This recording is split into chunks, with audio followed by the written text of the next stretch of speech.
கர்த்தர் நல்லவர், அவர் கிருபை என்றும் உள்ளது. ஆண்டவராகிய இயேசு கிறிஸ்துவின் நாமத்தினால் உங்கள் ஒவ்வொருவருக்கும் அன்பின் வாழ்த்துக்கள். இன்று நவம்பர் மாதம் 25ஆம் தேதி திங்கட்கிழமை. இன்று நாம் தியானிக்கும் வசனம் சங்கீதம் 127:4. இதோ பிள்ளைகள் கர்த்தரால் வரும் சுதந்திரம், கர்ப்பத்தின் கனி அவரால் கிடைக்கும் பலன். இங்கு கர்த்தருடைய வார்த்தை சொல்கின்றது, இதோ பிள்ளைகள் கர்த்தரால் வரும் சுதந்திரம், கர்ப்பத்தின் கனி அவரால் வரும் பலன். இது ஒவ்வொருவருக்கும் கர்த்தர் கொடுக்கிற சுதந்திரம். எல்லாருக்கும் பிள்ளைகள் அழகாய் பிறக்கின்றன, எல்லாரும் வாழ்ந்து சுகித்திருக்கிறாங்க.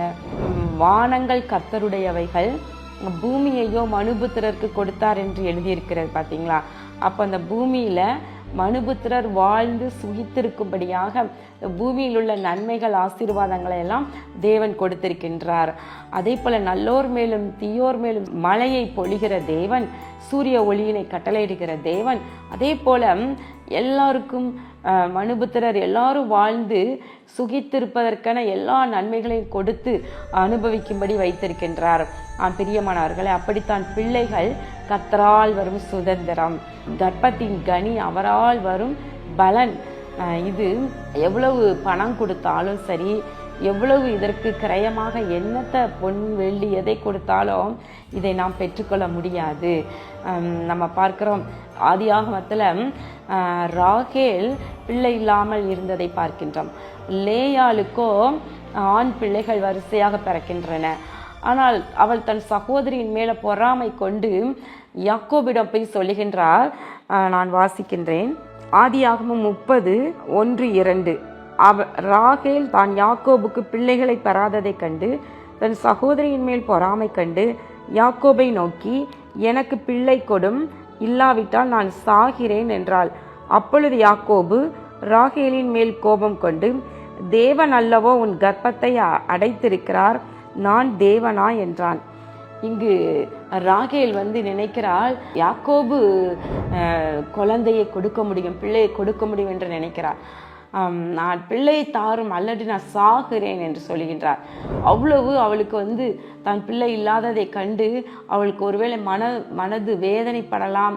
இன்னொன்று, சகோதரியின் மேலே பொறாமை கொண்டு என்று எழுதப்பட்டிருக்கிறது. ஆனால் யாக்கோபு கோபம் வருது, நான் என்ன தேவனா? தேவன் தான் பிள்ளைகளை கொடுக்கிறார், தேவன் தான் கர்ப்பத்தை ஆசீர்வதிக்கின்றார். கர்த்தர் அவளுடைய கர்ப்பத்தை அடைத்திருந்தார் என்று பார்க்கின்றான். ஆனால் ஒரு நேரம் வரும் பொழுது ராகேலின் கர்ப்பத்தை கர்த்தர் ஆசீர்வதிக்கின்றார். ராகேலை நினைத்தருளினார், அவர் ஆசீர்வதிக்கின்றார். யோசேப்பு, பென்யமீன் என்ற 2 பிள்ளைகளை அவள் பெற்றெடுக்கின்றார்.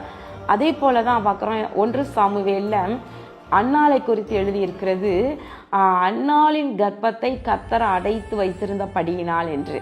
இப்போ ஒரு நேரம் வருது, அன்னாளை கர்த்தர் நினைத்தருளினார், கர்த்தர் அவளை நினைத்தருளினார் என்று பார்க்கின்றோம். பிரியமானவர்களே, ஒருவேளை பிள்ளைகள் தாமதமாகின்றது என்றால் அதுக்கு என்ன அர்த்தம்? ஒருவேளை ஆண்டவர் உடைய நேரம் இன்னும் வரல, கர்த்தருடைய வேலை இன்னும் வரல, அவர் கர்ப்பத்தை ஆசீர்வதிக்கும் நேரம் வரவில்லை என்று நாம் எடுத்துக்கொள்ளலாம். எனவே அன்பு தேவ பிள்ளைகளே, ஒருவேளை திருமணமாகி இன்னும் பிள்ளை செல்வத்தை பெற்றுக்கொள்ள முடியவில்லை, இன்னும் நான் கர்ப்பமாகவில்லை என்று வேதனையோடு கூட நீங்கள் இருக்கலாம். ஆனால் பிள்ளைகள் கர்த்தரால் வரும் சுதந்திரம் என்பதை இன்று அறிந்து கொள்ளுங்கள். கர்த்தர் தாமே உங்களுடைய கர்ப்பத்தை ஆசீர்வதிக்க வேண்டும். இன்றைக்கும் கூட மருத்துவ உலகத்தில் ஒன்று கண்டுபிடிக்க முடியல. வயிற்றில் உள்ள பிள்ளைக்குள்ள அந்த கரு உருவாகும் பொழுது அதற்குள்ள ஜீவன் எப்படி வருகிறது என்று புரியவில்லை. பிரசங்கி 11ஆவது அதிகாரத்தில் எழுதியிருக்கின்றது, ஆவியின் வழி இன்னதென்றும் கர்ப்பத்தில் இருக்கிற பிள்ளையின் எலும்புகள் உருவாகும் விதம் இன்னதென்றும் நீ இன்னும் அறிய முடியலையே. அப்போ தேவனுடைய எல்லா செயலையும் நம்மளால் அறிய முடியாது என்று சொல்லப்படுகின்றது. அப்போ வயிற்றுல கர்ப்பத்துல பிள்ளையை உருவாக்குவது அவர்தான், அதற்குள்ள ஜீவனை கொடுப்பது தேவன்தான், எலும்புகளை உருவாக்குவது அவர்தான். அழகாக கர்ப்பத்திலே பிள்ளையை காப்பாற்றி நமக்கு வெளியே கொடுப்பது நம்முடைய ஆண்டவர் தான். பிள்ளைகள் கர்த்தரால் வரும் சுதந்திரம், கர்ப்பத்தின் கனி அவரால் வரும் பலன். உங்களுக்கு நிச்சயமா பலன் கொடுக்காம இருக்கவே மாட்டார். கர்த்தரை சேவிக்காதவர்களுக்கே இப்படிப்பட்ட நன்மைகள் உண்டாகி கொண்டே போகிறதே, கர்த்தரை சேவிக்கிற உங்களுக்கு இந்த நன்மை நிச்சயமாய் உண்டு. கர்த்தர் உங்களை ஆசீர்வதிப்பார். கண்களை மூடி ஜெபம் பண்ணுவோமா?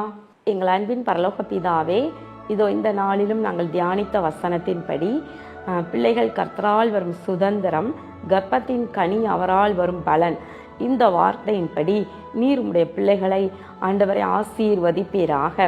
விசேஷமாக இந்த நாளில் ஆண்டவரே திருமணமாகியும் ஆண்டவரே சில வருடங்கள் ஆகிவிட்டது, பல வருடங்கள் ஆகிவிட்டது, கர்ப்பத்தின் கனிக்காக உம்மை எதிர்நோக்கி கொண்டிருக்கின்ற அன்பு தேவ பிள்ளைகளை இந்த நாளிலே நீர் ஆசீர்வதிப்பீராக. கர்த்தாவே, அவர்கள் கர்ப்பத்தை ஆசீர்வதித்து ராகேலை நினைத்தருளின தேவன், அன்னாளை நினைத்தருளின தேவன் உடைய பிள்ளைகளை நினைத்து கடாட்சிப்பீராக. அவருடைய கர்ப்பத்தை ஆசீர்வதித்து ஆண்டவரே அப்பா, ஒரு பிராண உற்பவத்திட்ட காலத்துல உடைய பிள்ளைகள் ஆண்டவரே பிள்ளையை பெற்றெடுப்பார்களாக. ஆண்டவரே உடைய கரமே ஆசீர்வதிப்பதாக. நீர் ஆண்டவரே உடைய பிள்ளைகளுடைய தலையை நிமிர பண்ணுவீராக. இயேசு கிறிஸ்துவின் நாமத்தினாலே இந்த ஜெபத்தை ஏறெடுக்கின்றோம் நல்ல பிதாவே, ஆமேன்.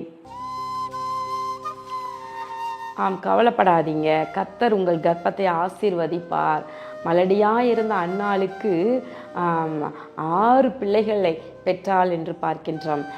ஒரு பிள்ளை அல்ல, உங்களுக்கு பிள்ளைகளை கர்த்தர் கொடுப்பார். கர்த்தர் உங்களை ஆசீர்வதிப்பாராக. ஆமேன்.